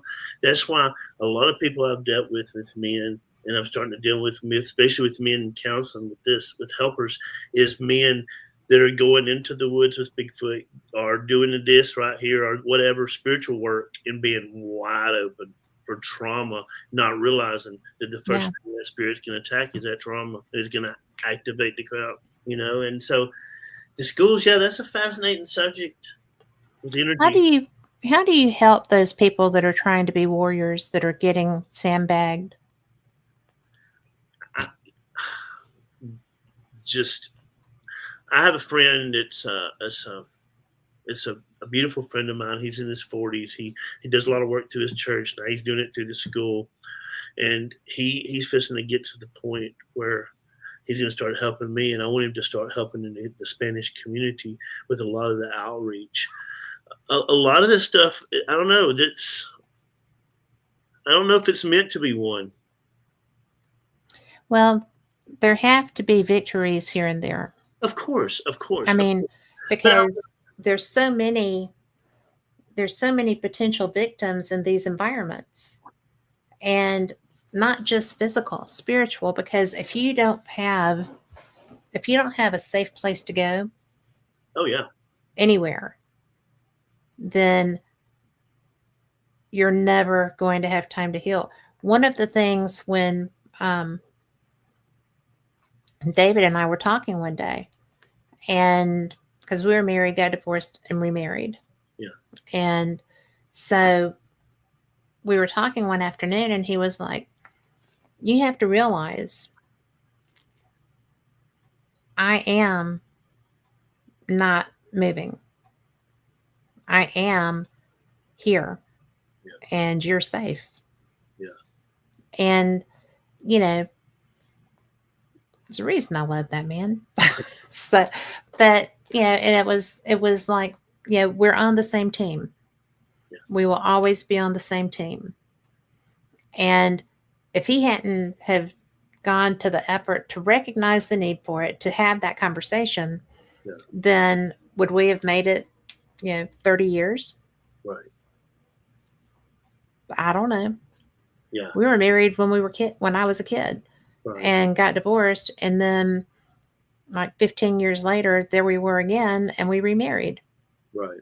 And it's just one of those things you have to have, and these children have to have a spiritually and physically safe place Yeah. in order to be able to come out on the other side, right? Oh yeah. Well, I mean, there's several kids. When I brought up Hayden, I said his name, but it's not his real name, so he's fine. When I brought up him, the supernatural told me, he says, you will see him years later, and if it's meant to be, it will happen, and you'll be the one. And I firmly believe that. Matter of fact, we have this beautiful administrator that's leaving and going to a school where he's at, and she said, hey, guess who's at my school? And I'm like, oh, is it school? And she said this name, and I was like, oh. And so you have to have hope, number one, and that's what me and Kristen try to do. That's what I'm trying to do with helpers, especially with men in suicide. We talked about that this morning. Yeah. It's a battlefield medic full of blood. I mean, what you do with your supernatural. It's I think sometimes with going into the profession of counseling, the supernatural has told me all along this last part of my life, reject 9 and save the 1. Well, because that one is the one who hasn't given up but is about to. Yeah. And oftentimes, if you think you read the supernatural, if you know the supernatural, if you're sure of the supernatural, if you work in the supernatural, you'll realize that things happen for a reason. Always. That's the hardest part. And even as a preacher's kid who begged God, I don't want to be a preacher. And he said, well, how about a helper? And I thought, I can do that the rest of my life. And then all by default, 4 years ago, meeting and then being a part of so many people's lives in the supernatural. It's a transforming. It is a true calling. I'm not scared to death. I'm scared I won't reach enough. Yeah, You know, and I it's just do know. you know And, I just have to say, I think that what you're doing with helpers, counseling men, because men don't really have places to be vulnerable, that's right. and yet they wouldn't be so quick to fight, you know, the negative spirits that affect them because of their association, their home environment, their basic lives. If they step out of line with this group, they're going to be killed. Yeah, If they step out of line with this group, they're going to be kicked out of their home and they're still kids. yeah, Or they're going to be abused worse in the home than by any gang. yeah. You know, it's a terrible time to be an inner city youth. Oh yeah, and it's what's heartbreaking is when you have a youth that's 9 years old and he Yeah. comes in and he's got 4 or 5 brothers and he's like, "Hey, I can't take them to the elementary school. Can they come in?" Oh hell yeah, they can come in. Yes. Do they need a breakfast? Let's go steal them a breakfast. The country lunchroom lady's being an idiot. Let me get you a breakfast. But it's like, these kids. When you see the trauma in the kids that you see overseas, you know that they're it's heartbreaking, a lot of the stuff that is seen, because you can see as a light worker that it propagates and propagates and propagates, and then there's one that breaks it, and that is the most, especially with these young men. These men are oftentimes the men of the house. These young men are. And Yeah. that's hard to be the man of the house, and mama may be working 3 jobs because that's how she's making you eat. We have a young man that every once in a while he's a frequent flyer. He gets in trouble. We'll poo-poo him and send him back. He's just being a kid. He helps me in the lunchroom. And he don't miss nothing. And I'm like, man, why you clean so good? He said, Mr. Odom, if my mama comes home at 11:30 and 2 jobs, and if something's not done around here, she'll get me up. But these kids they're half staff in the hair. We had an instance 2 weeks ago. A little girl comes to school, totally mute, will not talk, didn't talk for 3 days. News came out. There was a murder directly related to her, and it was like, what are we doing for these kids? Because what happens, the way I learned what happened with me with trauma and supernatural trauma that's bound to a person not by their choice, is that when there is fear and trauma in a lot of these kids stay up watching YouTube and putting stuff in their head. All it takes is for a spirit to just materialize so very easily because they've ripened the environment. That's why they fight at the drop of a hat. I will tell you, I'm starting a new project on YouTube. And it is called this. It's called Helpers, of course, but it's going to be young men's stories. 15 minutes. Tell me about. And I'm finding out a lot of these beautiful African American teenagers and men they don't want to rap. They just want to talk. Yeah, they do. Just talk. Yeah. They just want to be able to have a safe conversation. And then if you've got the ones that's hard and they have uncles or people that are in the penitentiary system, or you have people that see violence on a daily, and people don't realize there are kids that see it every day. What you do is you get so traumatized to it that you shrink down and them kids are ripe for spiritual attacks. Yeah, they are. It's a very depressing subject, but it's one, I don't know, I'm called to Well, bring it is a depressing subject, but conversations like this are where the hope comes from. Yeah. Because it is it is a supernatural battle. Well, these are you have to realize that whenever a child, humbly, even myself, I say, is targeted, they're usually these kids, these new kids are. I'm not saying rainbow kids, but they're extremely gifted in the supernatural in other ways, more creative Yes. than we are, and some of it is visualization, and so with the kids that I have dealt with in the school system that have been in that situation where there is a spiritual attachment, that's the hard ones. But I do believe that they get a chance to part if they want it. Well, I think that they do too. And the bad part is we're talking, you know, urban kids, Yep. but where I lived rurally in Georgia, there was that too. Yeah. And I don't do well in a rural environment, but it was still, my kids were just starting school, Yeah. and it was, I mean, it wasn't idyllic for me, but it was a pretty good place to be a kid, Yeah. right? Oh yeah. Well. And but there's still stuff there.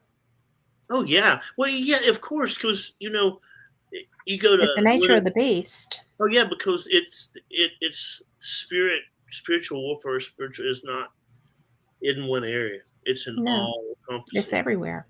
Yeah, and what I find fascinating about helping these young men that I'm seeing lots of spiritually gifted that are dead. It's almost like they're I call them linchpins Christians. They're one person that's supposed to be part of saving a lot of people. Yeah. Like going after the diamond and the Arkansas Diamond State Park, looking for that one. Yeah. And that's the true magic of it. And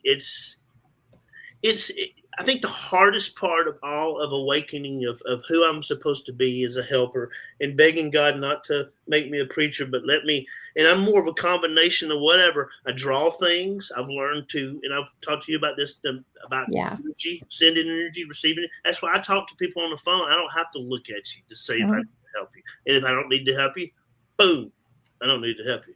And but I've figured out what works for me. That's the key for everything, though. Yeah. Because it's like with the paranormal investigations, right? I knew if I was supposed to be the person there. Right. And I kept getting sent to inner city Birmingham, and that did not need to be one single person doing that, because it was so, the whole, you've been there. Yeah. There's a whole community that is trying to fight out of this. Oh yeah. And there's, what you're doing is so very important. What I do is important, but I'm not doing it on the scale that you're doing it. I do it situationally. And I don't really, now I deal more with grown-ups with that because my kids are grown. So I don't have that. That's not who I am now. Yeah. Well, and I'm finding out a lot of the young men that I have helped. Mm-hmm. If I was to flip my life on the same, it would have been the same. Mine was hidden. Yeah. And I know that supernaturally bound and accepting my call of who I'm supposed to do, and then going really into the clinical side of why things happen. Mm-hmm. And it's important. I think a lot of times in Christianity and a lot of faiths that there are moments of miraculous healing that does take place, but there is also, I have found that when it comes to trauma, yes, it can be in a miraculous healing, but it also has to come back, because if you take a balloon and blow it up and then let it go, it goes back to its original form. And so, yes. Oh, that's a great analogy. Well, and that's why the rest of my life will be devoted to people that are placed in the path and rejecting the 9 and going after the 1. That's why I wanted to call and tell you this new person, this new call. And And it's not going to be boring at all. It would be tough for you to do boring. Oh, Not gonna lie. I saw boring preachers growing up that Yeah. talked about all of this stuff, but they'd never experienced it. So I've said to myself, anybody can be a pet nowadays or a dragon. I'm just going to be what I define as a man of God in a new form, a helper. Well, there's a lot worse things to be, Jonathan. Shit, yes, there is. But you know what? I'm so proud of you I ain't saying because that, so. you're a different man than you were 3 years ago, for sure. Oh, and you know what else I did during that 3 years? I'm afraid to ask. What else did you do? I played with Moldavite. Oh, what a terrible experience that was. It hurt me. Oh, it hurt me. I don't even know what that is. It's Kate. Moldavite? It's a mineral. It's a mineral that's used. Is it like a meteorite? But it's a mineral that comes from space that you have to be very careful with because a lot of it will ignite dark energy in you that you don't realize is there. Well, I don't want that. Well, no, never mess with it. It will hurt you and so yeah, it was very fun. I did all kind of. One thing I do with my spirituality when I'm helping people is I will take a bunch of mud on a big white wall and I'll chunk it on there and I'll ask them 1,000 questions. And if I get a bite in a certain area, that's how it works for me. But I figured it out for me. But Right. I can also, we talked about energy. I love object lessons with energy. I don't have to pray for you. I'll just send an object to you. Yeah. And then the flea market stuff that I told you this morning, stuff would come home that had attachments from the flea market. It was like, crap. You should check before you take it home, Jonathan. But there's one in we go to one in Fultondale, and every time we go by this booth, the stuff will cackle, stuff will fall off. And I found in this booth, it was this weird face. It was like a rubber doll. And it was a face. And of course, I was drawn right to it. Right to it. And I was like, and Chris is like, no. She was immediately, no. I was like, no. And so I walked by it, and there's this little freaking carousel that just starts playing. And I was like, oh, it's going to be one of them kind of days. But to me, it's fun because I know my energy is upsetting things when I'm walking by. That's freaking hilarious.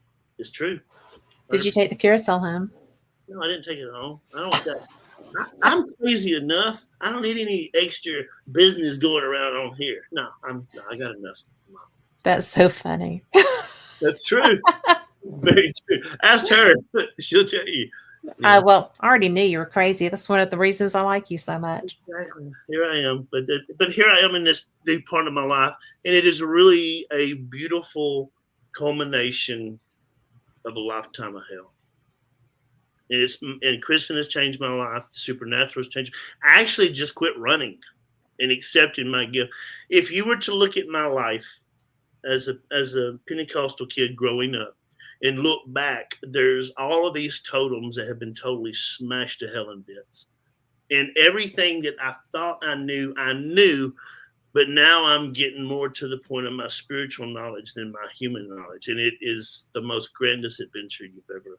I mean, it's life-changing. And it obviously is life-changing. You know? Well, what do you... I'm sorry. I'm just enjoying the carousel visual so much. But I didn't bring it home, though. Well, at least yeah. I just don't even know. This is a side of you that until we started talking again recently, I would never have bet on showing up. Yeah, I'm a miracle. Yeah, I'm a miracle. You are a miracle. And you're so open. And you're so white. I'm connected now. Yeah, and it's so cool. Yeah. I'm so happy for you, and I'm so really proud of the work that you're doing because, you know, the last time we talked, you were talking about the activity that's happening at the school. And, you know, and so now you still have activity at the school, but there's a different source creating it. Does the activity that you had years ago that was innate, really, I think, to the structure, does it still interact with what's being brought into the school? Oh, yeah. Today I got there at 5 or 6 o'clock.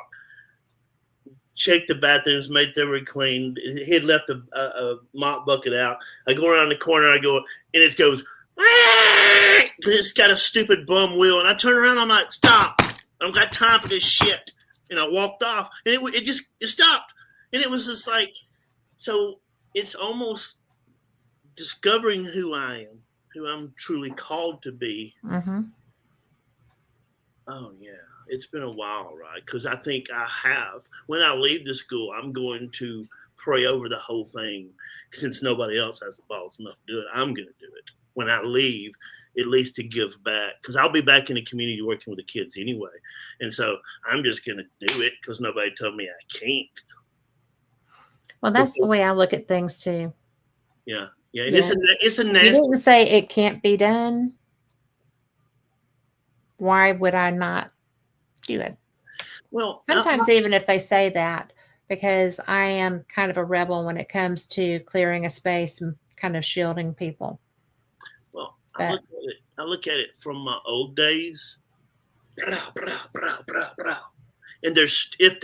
I have realized about myself and my supernatural calling, if they're stupid enough to show themselves, they're stupid enough to get dealt with. Always. Because think about this. I counsel Christians all the time. Oh, I saw this horrible spirit. I'm at work and this person's gossiping on me. You just saw a spirit in operation, gossip. So why are you so surprised? Most people I'm finding out with dealing with people, especially coming to terms with their gifts, especially coming to terms with their supernatural, their magic, whatever it is most people just ignore 99% of the signs. Like I was talking to you today, 3 birds went over. What does that mean? It may not mean anything, but you're looking for the signs. You're expecting. And I go in there. Sometimes I have to be very careful when I'm in the building, since I deal so much with trauma and spiritual trauma attacks on me while I'm in the building. I listen to music that is instrumental. I don't listen to anything with words, because I'll be listening to something. I'll be listening to Tupac and then 6 fights and stuff. And I'm like, I may be a spiritual conduit in the building. I got to be careful. Good point. I would not have thought of that. Oh, yeah, because when I was really dealing with my PTSD, with my trauma, with all the abuse that went on in my family, the spiritual abuse, the religious abuse, everything, it was setting off trauma in the school, and the school was setting off trauma in me. It was almost like a crash course of finding out who you are. I mean, for real. That's wicked. Yeah, it's, I told you I went through the gym when I first come to the school system. I went to the gym and I'd go through at 6 o'clock, turn on the lights. And in the winter, a gym that is 60 years old with rubber on the floor is terrifying as heck. And so they were changing the air conditioner system out in the winter. And so I'm going through there and I hear this guy think, "Hey boy, you better get off that floor." And I pull my flashlight up and I'm thinking it's a maintenance guy. The alarm was on. It was counting down. It had been on. I get over here in the dark. And then I found out that there was a terrible fight in the 80s where this girl was just put in a wheelchair. It was a terrible fight in that bathroom. So I'm thinking, okay, there's some type of connection. And then I got to the point where I was tired of it bullying me, and I took care of it. I've never had a problem out of it again. But then it moved. I think it moved to another part of the stupid school, because it's like, so yeah, here I am helping people.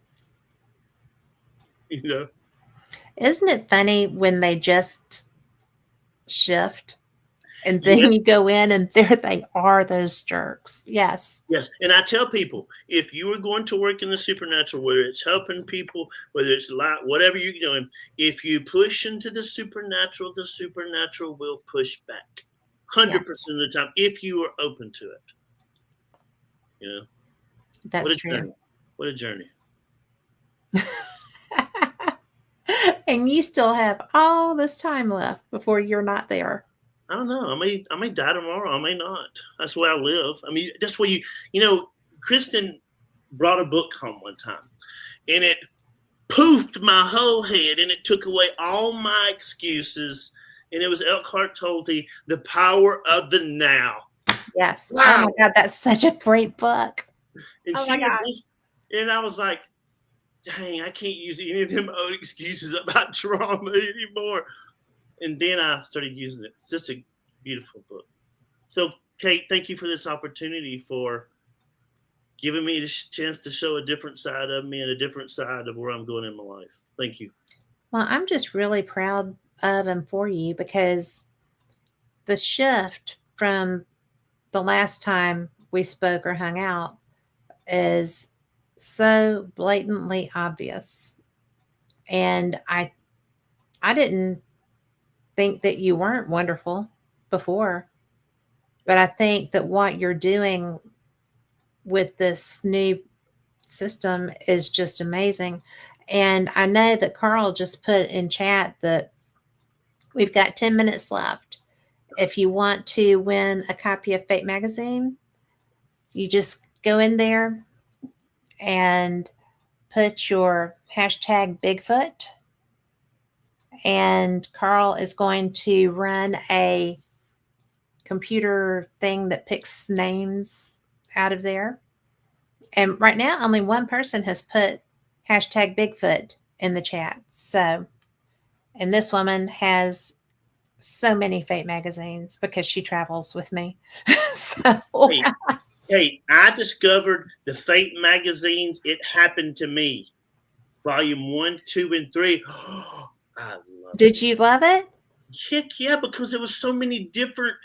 I mean, it was like a paranormal kind of cornucopia of just different stories. It is.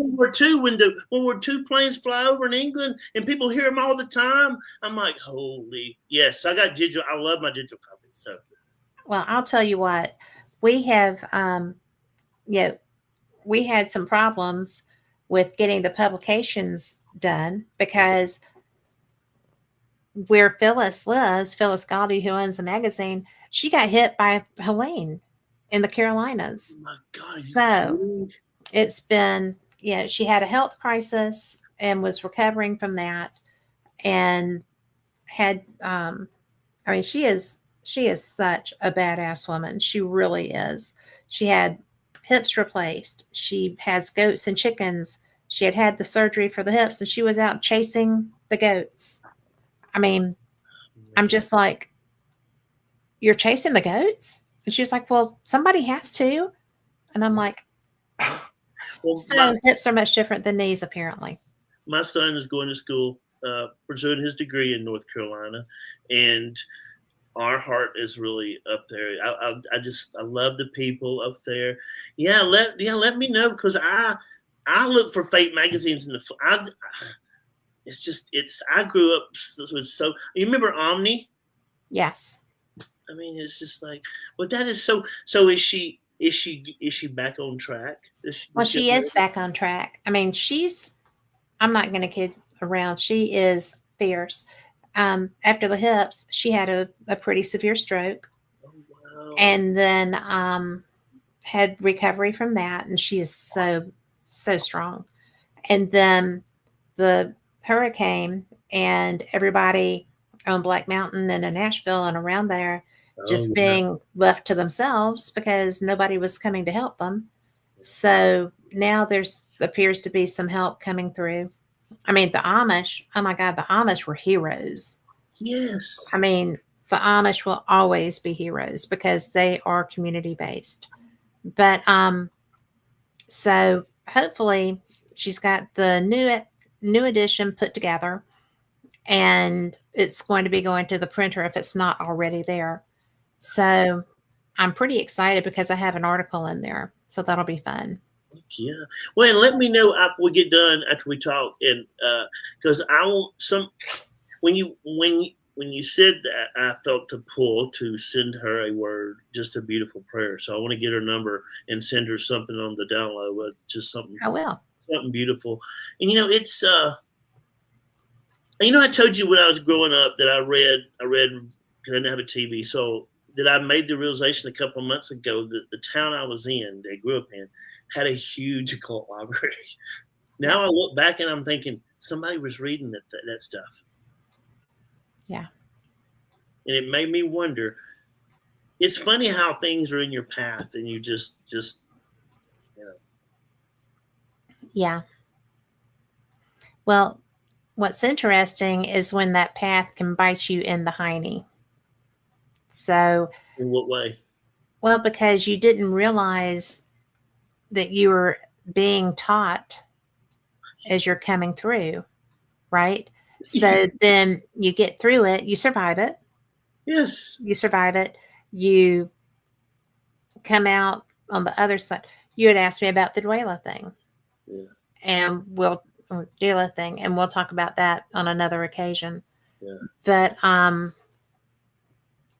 when you don't know that's what you're supposed to do, but yet there you are doing it with both parents, that you weren't supposed to be doing it with, it's really interesting how your life changes on a dime. It is. Yeah. Yeah. So I can remember reading a book at 5 years old on lycanthropy that was published in 1977, because a lot of them movies in the 70s, they say they were Satan's girls, or remember all the 70B movies? I do.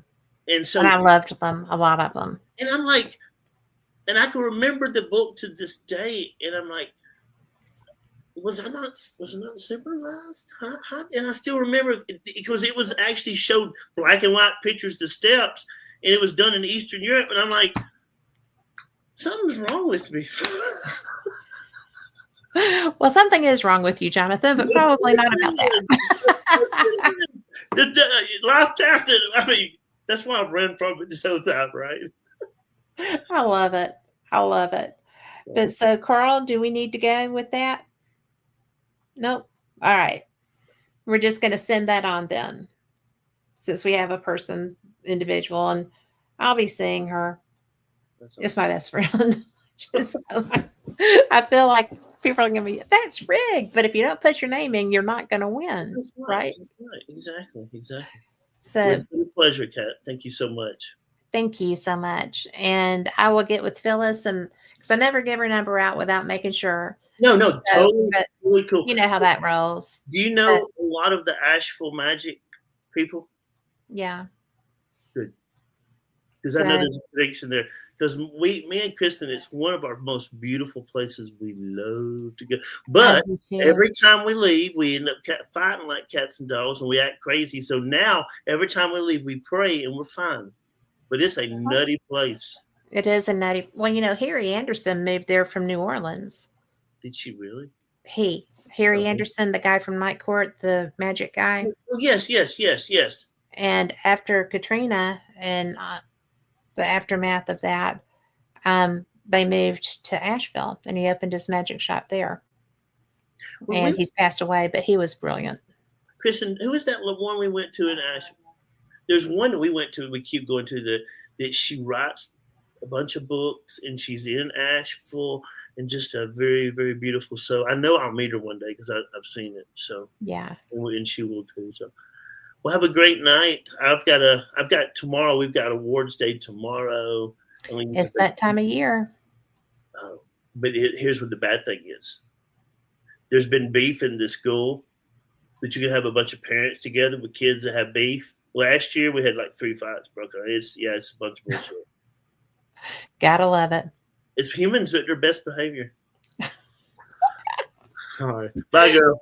All right. Thank you, Jonathan. And for everybody listening, thank y'all so much for joining us, because You're the reason we do these shows. And I have so much fun doing it. Thank y'all for listening and letting me do it.